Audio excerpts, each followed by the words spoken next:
Hello again.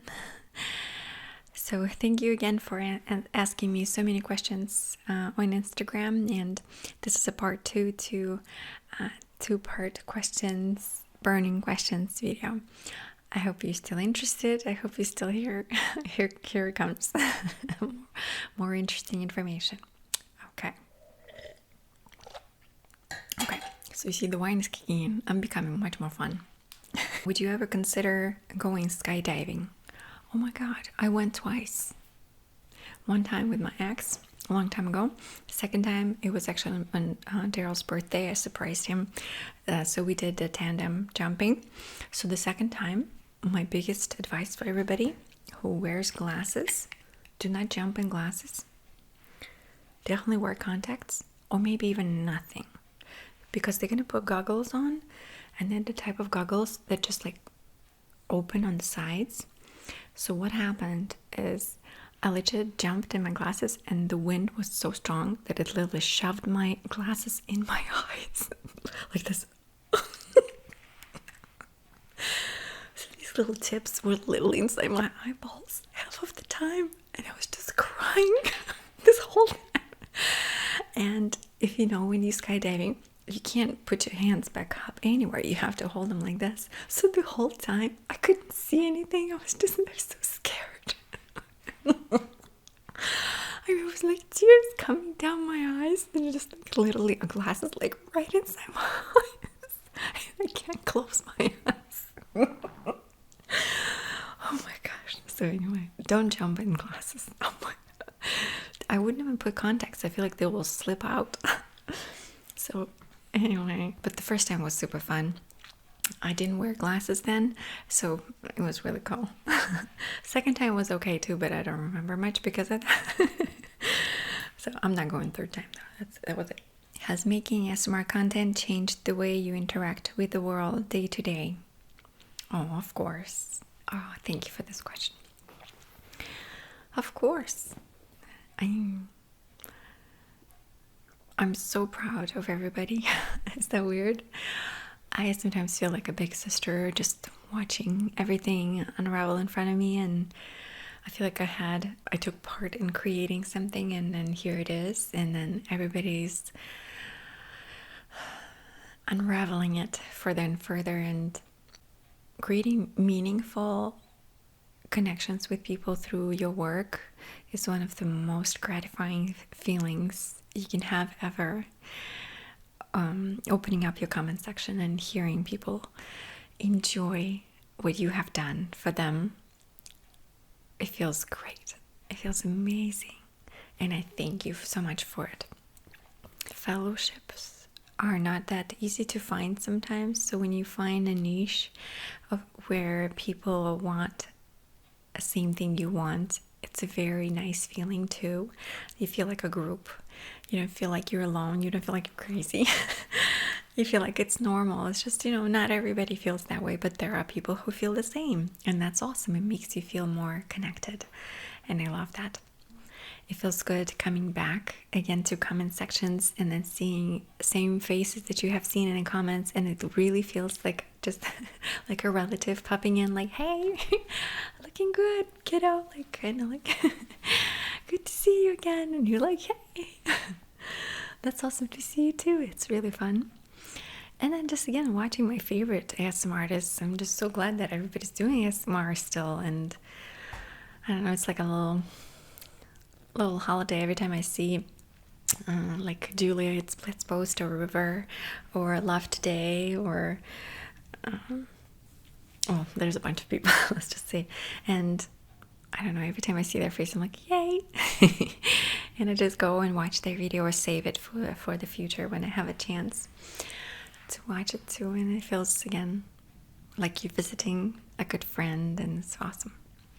Okay. When did you start feeling like yourself after birth? I'm struggling with that, Christina. Oh, Christina, my love. I feel you so much. I really feel you. I know how you feel. The first half a year, I think, again, the first 5 to 6 months, for me have been probably the toughest time. I don't know what stage you're on right now, but I know everybody says it gets better, and it really does. In some way, you just kind of get used to it too, and just find your ways. And it only goes through experiences and through learning things about yourself and about your new life. Realization that your life will never be the same is very heavy. It's hard. It's really, really hard and exhausting, and it's hard to come to agreement with it, and it's scary. But it gets fun. And you start seeing the good in it, and you start really, really enjoying it really quickly. It's okay to feel whatever emotions you're feeling. Just know that none of it is wrong. None of it is making you bad in some way. It's all completely fine. Like yourself again, for me, it comes in waves. Oftentimes it really comes to me in bouts of anxiety personally. Sleeplessness was the hardest thing for me, and I didn't really realize that until I slept good for a few days in a row, and I'm like, wow, I feel different. I personally don't still feel like myself. I think some days I'm a new me in a way. Some things that I used to love and obsess over, I either one, don't have time for, two, don't feel any pull towards anymore, three, find them to be a waste of time in my position. I just prioritize differently now, and it changes you, and that's okay. Just a new season of life, but just know that you're not alone. A lot of women feel the same, especially in the beginning, trying to find your footing. Again, letting the new reality sink in takes time. And just give yourself as long as you need to. It doesn't have to be quick or long or slow. Do whatever makes you happy in the moment, and help yourself. Don't forget about yourself. Okay, I hope it helps. I'm sorry if it doesn't, but just know that you're not alone, that I know how you feel. And I feel for you. What is your biggest advice to finding out what to do in life, what you want to do in life? Thank you so much for the question. So, a lot of times I think the question of what you want gets you a little bit desensitized. And I find going backwards actually might work better for some people. It works for me, and that's counting from what you don't want. So you start from the very beginning. What's a big no that you will not do in your future work, if we're talking about a job? Like, what's a deal breaker? Okay, and then of course you have to be realistic in that moment.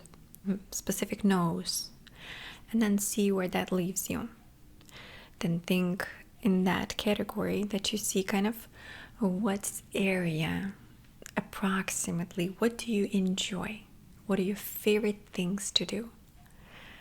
It could potentially be a job. I'm not saying like just eating food and watching TV. Probably not going to be an option. Unless you want to be a mukbanger. Sorry. If you like children, you want to work with children. So again, you look at the list of things that you don't want, and then you see what kind of childcare jobs are there. Then, or if it's medicine, then do the same thing, and so forth. Just go through your interest backwards sometimes with eliminating what you don't want instead of what you do want, and that might actually help you build up to something, potentially. My girl is the same age as Mila. What learning things do you do with her? Katie Yoder. Nice to meet you. Thank you so much for the question. At some point, I've been really trying to do a lot of like structured play and bring out puzzles and ask her to do puzzles and do stuff like that. But honestly, you just kind of watch your kid, and I watch her, and her favorite thing that she can do for a very long time is any type of art. So she can color, paint, do the water paint, and all kinds of stuff for like a very long time, and she will really enjoy it. She likes to color her animals, so I give her like a little rubber animals, and we set up a table outside, and I gave her all of her paints, and I just stripped her down and I'm like, here. And she went crazy. Like full blast art, like just everything everywhere. And it's hard to do every day, so you probably pick your struggles. But yes, for us it's arts, all different types of them. Whatever she likes in that moment, I just let her do more of that, as long as she wants to do it, just versions of that. For the long time we were into stacking, so we got Legos, little sticks that stick inside each other. I'll put the links here if you want to make it. I can really make a video about her games too and her toys, but she really doesn't really play with them great. So again, every time she goes through a certain stage, I try to see what she likes to do for a long time, and I recognize that that's something that she's working on, so I give her more of that. That's it. How do you make it through your difficult days? Good question. I don't. I just go through it. What is there to do? I can't do anything about it. It's hard. That's it. Sometimes I just write it off as a write-off day. It's that kind of day. I say bye-bye to all responsibility. I'm just gonna have fun today. Probably gonna end up my day with chips and watching some kind of crappy movie, and that's okay. That's just that kind of day. Tomorrow I'll do better. It is nice again to be present and meditative, and sometimes it does actually work. I'm very proud sometimes of myself when I'm grumpy all morning, and then at a certain point I'm like, listen, I'm ruining everybody's day by being an a-hole. Like, nobody even knows why I'm so upset. I don't even know I'm so upset. I didn't sleep well or whatever it is. I don't care. Nobody cares. But I can ruin somebody's mood like that just by being moody myself. So there are times when I kick myself in the butt and I'm like, just get over it. Just make amends, smile, get over it. You're fine. Concentrate on how you treat others. And it works. But I don't do that every time. Sorry. Tiffany is asking, favorite family meals to cook? I'll probably made them all in this channel. I like to make kotlетки, which is the chicken patties that I have recipe. I love to make buckwheat with some chicken gravy, or beef gravy is fine too, or pork gravy. I love to make spaghetti squash, same thing with some chicken or turkey and mushrooms and some marinara sauce. We love to make baked salmon with some green beans and mashed potatoes. I love to make my chicken soup that I also have a recipe of. I think those are my favorite. Why did you take down your family vlogs? Izzy is asking. Hi, Izzy. There's a lot of reasons. One being that I have access to analytics of my videos, and I see who watched them and for how long, which parts were rewatched the most, and from which countries, from which gender. And I'm not gonna go deep into that, but let's just say things scare me. Things scare me a lot. So I'm doing what I can right now to deal with it and not pay attention, but we'll leave it at that. So Tanner is asking, is marriage totally different after having baby? I mean, child is usually an addition to your marriage, I can say.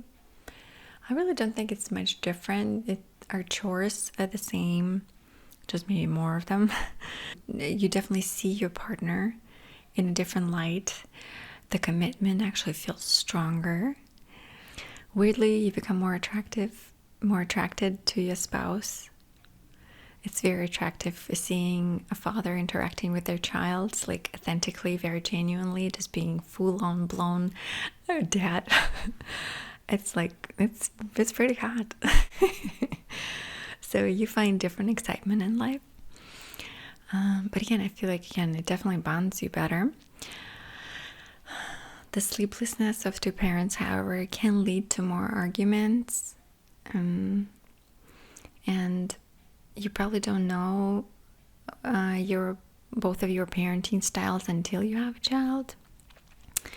So hopefully they match. If they don't, then it will be a little more difficult, but still attainable, just as long as you don't bring the other spouse down.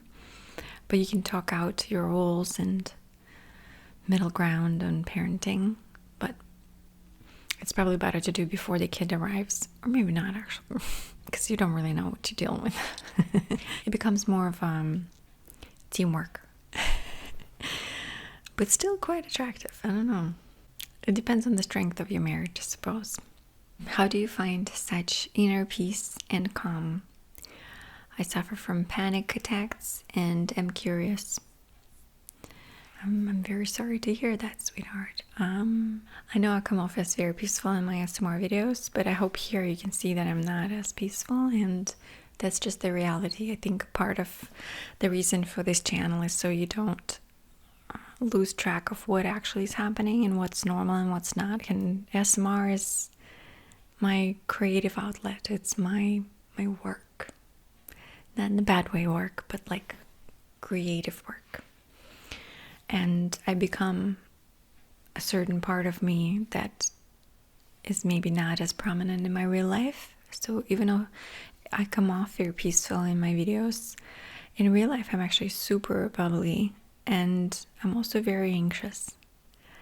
There's many different ways you can deal with that through therapy and such, but I guess my biggest takeaway from this, if you might, is that please don't think that I have peace and a calm mind all the time, because I don't. To me, that's okay, because almost everyone I know is anxious in some way, is stressed out in some way. I don't think I know anybody who's just totally chill and everything's okay and they're just always peaceful and calm all the time. I don't think that's attainable. That's just not a human nature. Now, when it goes into clinical version of it, and it really ruins your life, not just a couple days a month, just because it's harder times. But if your day-to-day life is affected by your mental state, you have to find help. You have to find someone else to help you. And it's going to be a journey. It's not going to be just one quick answer. There's no quick answers. That's life. There's no quick answers. Also knowing that everybody has some kind of stress and anxiety, some level of it. So I really hope I didn't bum you out with this answer. I'm sorry. That's just how I feel today. What made you want to divorce your ex-husband? There's a lot of answers to that. Honestly, I'm one of those people who I just don't want to bash my ex, because I'm sure I wasn't the most amazing wife since we're divorced. Both of us have signed divorce papers, so both of us agreed that we shouldn't be together. It was not my person. And in the beginning, I was in the dreamland, and I thought that all of the promises are going to come true.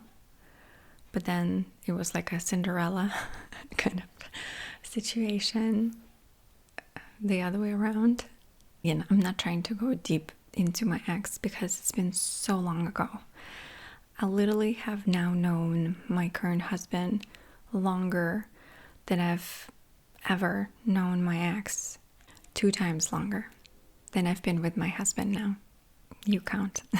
All I know is that the last year or year and a half of our marriage, my ex previous marriage, I have disconnected.